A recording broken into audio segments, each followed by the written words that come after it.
Pastor గారు పిల్లలు గాలికి తిరిగారు అనుకో, ఏమంటారు? పాస్టర్ గారు ఏనేమో బోధలు చేస్తున్నారు, పిల్లలు గాలికి ధూళికి తిరుగుతున్నారు, ఈయన పాస్టర్ గారా అంటారు మీరు. అలా కాదని వాళ్ళు మేము బలపరుచుకొని బాప్తిజాలు ఇచ్చి ఆధ్యాత్మికంగా దేవుని నడుకలో వాళ్ళు నడిపిస్తున్నాం అనుకో, పాస్టర్ గారు చూసావా వాళ్ళ పిల్లల్ని హైప్ చేసుకుంటున్నాడు, వాళ్ళ పిల్లల్ని హెచ్చించుకుంటున్నాడు, వాళ్ళనే పాస్టర్లుగా పెడుతున్నారని ఏడుతారు. చెడిపోతేనే ఒక ఏడుపు, బాగుపడితేనేమో ఇంకొక ఏడుపు.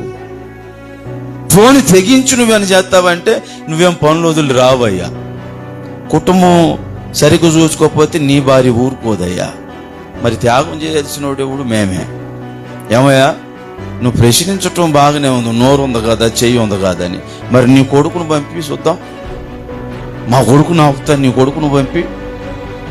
ప్రశ్నించేవాడు అందరికీ నేను చెబుతున్నా, నీ కొడుకులను పంపి మా కొడుకులను ఆపుతాం. అయినా ఎన్నుకోవటానికి నువ్వెవడివి, నేనెవడిని? ఎన్నిక చేసేది దేవుడు.